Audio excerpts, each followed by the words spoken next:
به قشنگ گلمرز امروز قراره با یه دوستم خالش خواهرم بریم دریا آفتاب بگیریم، چون امسال تابستون اصلا وقت نکردم برم دریا آفتاب بگیرم. دیگه الان وقت شد. من اما بیدار شدم موجامو بذارم چون نمیخوام آرایش کنم برای ویدیو اینستاگرام که اینجا می‌نویسم. برای ویدیو اینستاگرام میخوام یه ویدیو بگیرم. جدیدن ترند شده لب دریا آرایش میکنن، از اون ترندم میخوام بگیرم و که آماده بشم موجامو بذارم بلند شم چیزامو وسیله‌امو آماده کردم اینجا برای اینکه لب دریا بپوشم، عکس و مکس اینا همه رو برنامه ریزی کنم، خواهرمو بیدار کنم دیگه.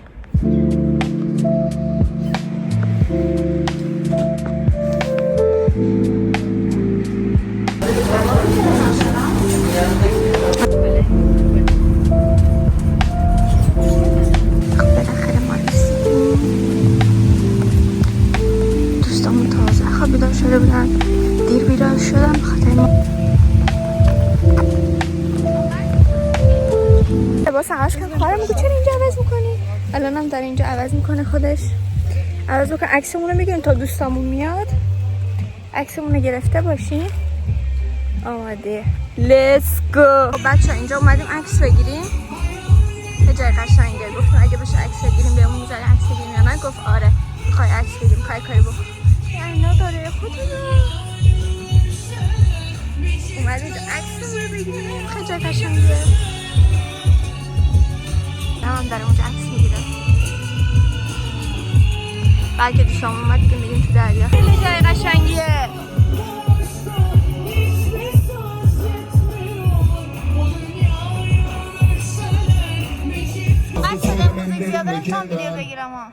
ویدیوامونو گرفتیم. منتظر دوستمون هنوز آماده نشن، خونه بیرون نزده دیگه.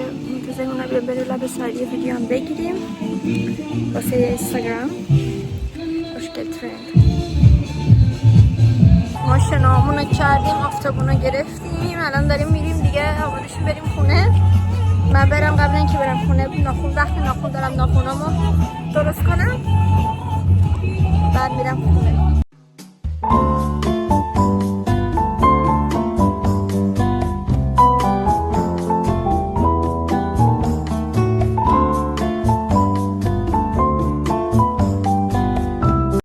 خونه چشم قرمز شد انقدر که آب دریا رفته تو چشم. الان منتظر خواهرم از حمام بیاد بیرون، من برم دوش بگیرم آماده شم برم برای ناخونام. ناخونام این دفعه خیلی بد شده، نگاه کنید باز شده، این کنارش باز شده اصلا یه وضعی. برم ناخونامو گشن کنم و برگردم. این دفعه میخوام یه رنگ متفاوت بزنم. بار اول میزنم، نمیدونم واقعا میاد به دستم یا نه. میریم امتحان میکنیم ببینیم چجوری میشه. این از استفادم کیف میفیچی برداشتم همونجوری عینک زدم ببزم پوشیدم، همون شبایی که پاموفالا روش پوشیدم با کمربند برم واسه ناخونم. امروز میخوام یه رنگ متفاوت بزنم. اگه میخوای ببینی ناخونم چجوری میشه تا این ویدیو با من باش. اینم از استایلم. رسیدم. 1 دقیقه دیر کردم.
خونمون درست کردم، خیلی خوشگل شد. برای اولین بار این رنگو زدم. مرسی که تا اینجا ویدیو با من بودید. من برم خونه. بای بای.